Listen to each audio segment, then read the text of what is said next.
dan sebagainya. Akhirnya muncul seruan perang salib dari peristiwa ini. Nah, ini peristiwa Manzikat 1071. Perang salib pertama 1089 kalau saya nggak salah. 1090-an.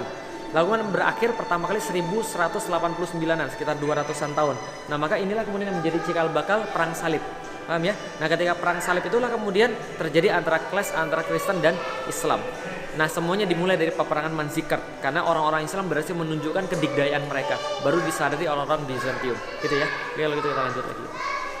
Pasca pemerintahan Alp Arslan itu kemudian Saljuk hancur karena sultan-sultan setelahnya kan pada berebut kekuasaan. Nah, setelah kemudian Saljuk ini hancur, maka semua kesultanan Turki ini, kesultanan orang Turki dan yang lain-lain ini disatukan oleh satu orang lagi. Namanya siapa? Ini namanya. Maka kita masuk pada Utsmani. Yang menyatukan namanya Utsman Bey atau Ghazi Osman. Jadi dia menyatukan seluruh kemudian bani-bani yang kemudian terpecah belah ini menjadi satu bani, makanya dia kemudian dianggap sebagai pendiri Utsmani. Tapi sebenarnya yang sudah memupuk dari awal adalah bapaknya namanya Ertuğrul. Makanya sekarang kan Ertuğrul semenjak ada filmnya kan terkenal sekali di Indonesia. Sampai beberapa orang nama anaknya sekarang Ertuğrul, bukan lagi Fatih gitu kan ya. Nah, ini adalah orangnya, ini anaknya Ertuğrul, Osman bin Ertuğrul. Nah, dia ini kemudian berhasil menyatukan seluruh orang-orang yang ada di sini dan dia punya satu keistimewaan yang sangat luar biasa. Nanti saya ceritakan di situ. Nah, Osman ini kemudian punya anak namanya Orhan. Nah, sampai di titik ini itu orang-orangnya masih sama. Jadi wajahnya tuh masih wajah-wajah mirip-mirip Uighur. Jadi mirip-mirip Turki asli, nggak kayak sekarang. Kalau Turki kayak sekarang kita lihat loh, kok Turki ini kayak Eropa. Karena mereka sudah nikah sama banyak orang. Karena Orhan ini nanti punya istri orang Eropa. Ada yang bilang orang Serbia, ada yang bilang orang Bosnia, ada yang orang Yunani dan seterusnya. Nah, ini Orhan lalu kemudian punya anak namanya Murad. Nah, Murad ini yang kemudian melanjutkan penaklukan. Murad punya anak namanya Yildirim Biyazid. Yildirim sudah tahu kan artinya kan ya? Ada yang tahu artinya? Petir. Kenapa petir? Kenapa namanya Yildirim Biyazid? Karena dia bolak-balik Asia Eropa untuk menaklukkan wilayah-wilayah di Asia Eropa. Dia balik menaklukkan Karaman, balik lagi menaklukkan sini, balik lagi menaklukkan. Jadi kemudian orang bilang dia petir karena gerakannya cepat sekali dalam jihad. Namanya Yildirim Biyazid. Ini kemudian ketika dia mau menaklukkan Konstantinopel, karena pengen kemudian menaklukkan Konstantinopel, nanti saya cerita kenapa sih ini orang pengen semua menaklukkan Konstantinopel, nanti saya cerita. Nah, ketika Yildirim pengen menaklukkan Konstantinopel, dia bersentuhan dengan satu lagi kekuatan yang hebat yang baru muncul daripada Mongol. Salah satu keturunan daripada Genghis Khan itu masuk Islam. Akhirnya kemudian keturunannya ada namanya Timurlang. Nah, Timurlang ini kemudian memerangi saudaranya sendiri. Karena dia bilang bahwa saya pengen jadi pemimpin seluruh kaum muslimin di seluruh dunia. Nah, maka ketika dia memerangi kemudian kaum muslimin sendiri, akhirnya ketika berperang, setelah itu kemudian ini kemudian berhasil ditangkap sama Timurlang. Ditahan di satu tempat, kalau dari gambarnya kayaknya Yasil Jami ditahannya di sana. Nah, ketika ditahan di sana, meninggal dalam kemudian kurungan, setelah meninggal anak-anaknya berebut kekuasaan. Anaknya berebut kekuasaan dan orang-orang mengira bahwa Turki sudah habis, Utsmani sudah habis. Tapi ternyata berhasil disatukan lagi oleh seseorang namanya namanya Birinci Mehmet. Ini adalah Mehmet I yang kemudian menyatukan kembali seluruh Turki. Maka orang bilang inilah kemudian pendiri Turki yang kedua. Setelah kemudian Osman Ghazi, lalu kemudian Mehmet I. Dan Mehmet I ini adalah orang yang sangat penting bagi orang-orang Indonesia. Kenapa? Lihat pemerintah dia 1413 sampai 1421. Di zamannya dia itu diperintahkan Wali Songo untuk ke Indonesia. Nah, jadi dia kemudian mendapatkan mimpi dari Rasulullah. Dalam mimpinya dia diminta untuk mengirimkan 9 orang untuk ke timur jauh untuk mengenalkan Islam kepada orang timur jauh. Maka dia langsung kemudian bikin satu kepanitiaan, diutus 9 orang yang kemudian diketuai oleh Maulana Malik Ibrahim, lalu kemudian pergi mendarat di Gresik. Kemudian menyebarkan Islam di Gresik. Pada waktu itu Indonesia masih dikuasai oleh Kerajaan Majapahit. Nah, Kerajaan Majapahit rajanya namanya Brawijaya keempat kalau saya nggak salah. Brawijaya V. Nah, Brawijaya V ini kemudian punya istri namanya Siu Banci. Siu Banci ini seorang muslimah, dia keturunan daripada ulama juga. Nah, ketika menikah, lalu kemudian hamil, lalu kemudian suaminya nikah lagi. Brekertabumi namanya, Brawijaya V. Nah, itu nikah lagi sama seorang putri namanya Ratu Dwarawati. Nah, Ratu Dwarawati ini ketika dia mau menikah, dia mengharuskan untuk suaminya menceraikan istri-istri yang lain.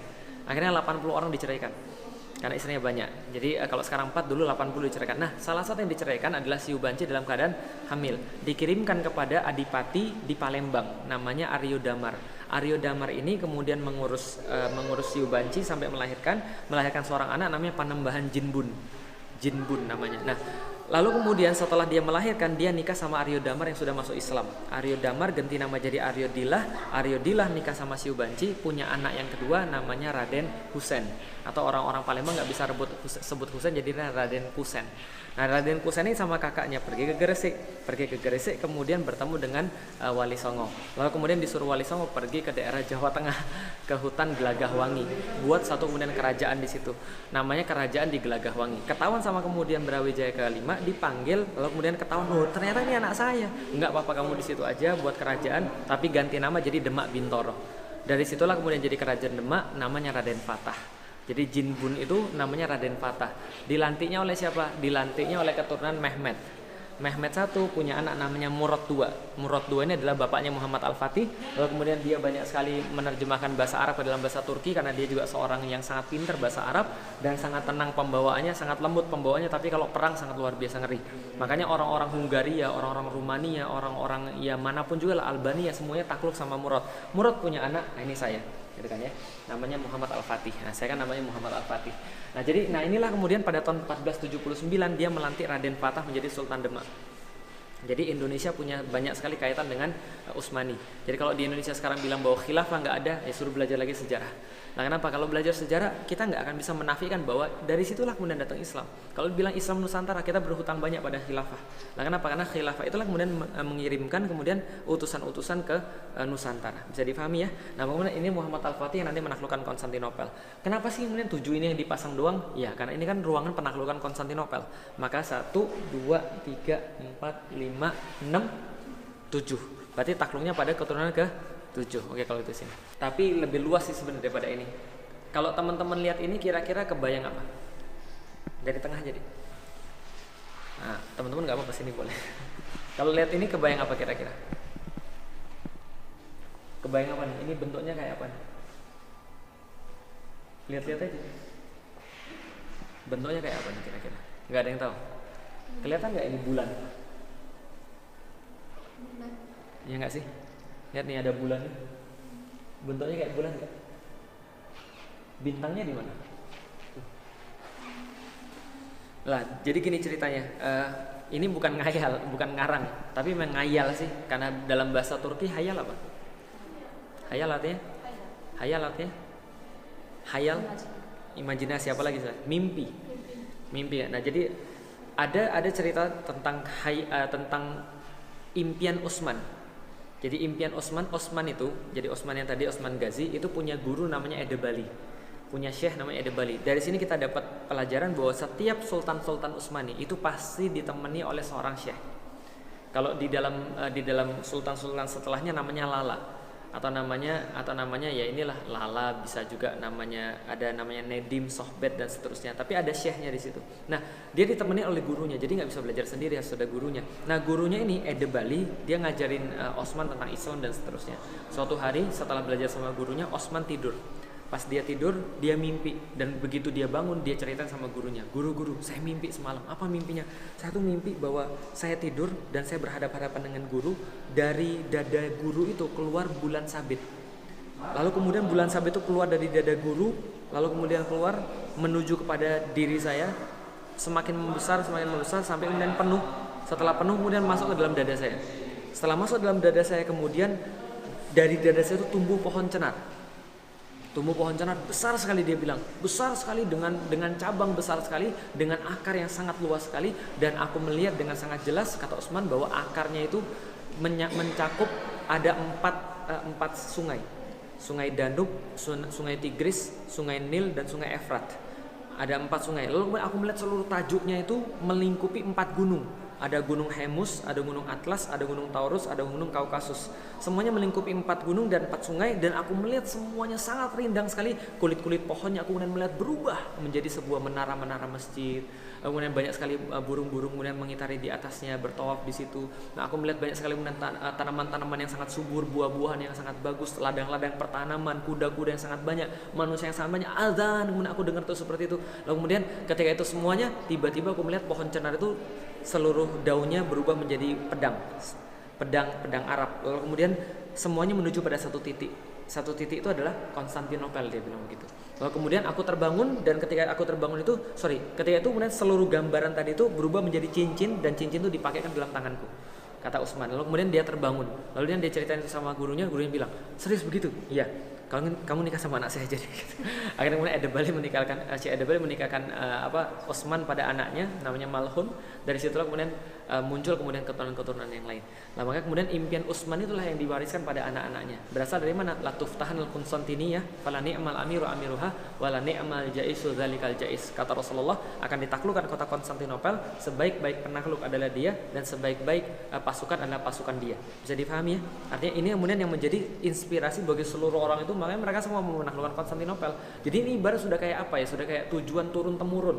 Jadi dari buyut kepada cucunya, cucu kepada bapak, bapak kepada anaknya, anak pada cucunya lagi, semuanya kemudian diwariskan. Kenapa? Karena mereka pengen agar ini adalah pencapaian terbesar dalam keluarga kita. Orang Turki bilang kizil elma, apel merah mereka. Jadi sesuatu yang sangat diinginkan oleh mereka adalah kota Konstantinopel. Maka mereka bikin bulan lalu bintang. Itu kemudian yang saya dapat dari kemudian apa yang kemudian saya baca. Walaupun orang-orang banyak bilang, oh bulan bintang artinya penyembahan terhadap pagan. Ya saya sih nggak terlalu banyak bahas itu sih. Tapi yang jelas ini kemudian impian Utsman, gitu ya. Kalau mau lihat di tengah tuh adalah nasihat Ertuğrul kepada kemudian Utsman. Jadi nasihat Ertuğrul pada anaknya coba lihat baik-baik. Ini adalah ingat-ingat anakku bahwa kamu boleh kemudian melawan saya, tapi kamu jangan pernah melawan Syekh Ede Bali. Jangan pernah kamu menyakiti Syekh Ede Bali, karena dia adalah kemudian sebuah cahaya yang tidak akan kemudian hilang, atau cahaya yang sangat kuat, dan kemudian keutamaan dia itu lebih banyak daripada saya. Kamu boleh melawan saya, tapi kamu jangan melawan Syekh Ede Bali. Kenapa? Karena kalau kamu memberontak terhadap saya, paling saya akan merasa marah dan saya akan terluka. Tapi kalau kamu melawan Syekh Ede Bali, aku nggak akan pernah ngelihat kamu. Nah, kenapa? Aku nggak akan pernah nganggap kamu. Mata saya akan buta terhadap keberadaanmu. Kamu nggak akan saya anggap sebagai anak. Kenapa? Karena saya berbicara bukan atas Syekh Ede Bali, tapi untuk kepentinganmu sendiri. Jadi gini, orang tuh ada dua. Ada namanya ayah biologis, ada yang namanya ayah ideologis. Dan di sini kemudian Osman Ghazi mengatakan bahwa ayah ideologis itu tidak kalah pentingnya dengan ayah biologis. Bahkan kalau misalnya dilihat yang menentukan jalan itu siapa adalah ayah ideologisnya. Bahwa ayahnya ayahnya adalah yang ikut andil dalam melahirkan dia, tapi ayahnya belum tentu bisa didik dia. Kalau andaikan antara gurunya sama ayahnya, harus pentingan gurunya. Itu kemudian pendidikannya orang-orang Utsmani, pendidikannya orang-orang Islam sebenarnya. Tapi kalau zaman sekarang kan nggak gitu. Kalau sekarang kemudian orang pergi ke sekolah, lalu kemudian anaknya salah, anaknya dihukum, lalu lapor pada bapaknya bilang apa? Lapor polisi, kan itu kan ya. Padahal kalau dia mau taat sama gurunya, dia akan mendapatkan kebaikan luar biasa. Kenapa? Pada ulama, pada guru itu ada barokah. Makanya Muhammad Al-Fatih kalau kita tahu dia punya guru, siapa namanya gurunya? Aksyamsuddin. Satu lagi Ahmad Al-Qurani. Ahmad Al-Qurani itu ngajarin dia Al-Quran. Ketika datang pada Syekh Ahmad Al-Qurani, dia kan agak petantang-petenteng karena anak sultan. Lalu Ahmad Al-Qurani bilang, saya boleh didik anak ini dengan baik, Sultan. Pada Murad bilang, ya terserah, kan kamu syekhnya. Kemudian dipakai kemudian kayu, dipukul oleh Muhammad Al-Fatih. Kayunya patah, lalu kemudian Muhammad Al-Fatih dari situ merasa takut sama gurunya, sejak itu sangat hormat sama gurunya, lalu dia bisa menghatamkan Quran umur 8 tahun. Jadi kalau guru itu mukulnya aja barokah, dan guru kan nggak mungkin sembarang mukul. Ya, mukulnya aja barokah, apalagi kalau dia sayang sama seorang murid. Tapi kalau guru itu kemudian nggak ridho sama seorang murid, nggak akan bakal didapetin ilmunya. Karena apa? Allah tuh menurunkan ilmu pada manusia itu lewat guru. Bisa dipahami ya? Makanya Imam Syafi'i berkata salah satu syarat mendapatkan ilmu adalah dengan guru yang baik. Selain dengan semangat, sungguh-sungguh, dengan harta, dengan apalagi dengan kecerdasan dan waktu yang lama, gitu kan ya. Tapi salah satu adalah guru. Yuk, kalau gitu kita lanjut lagi.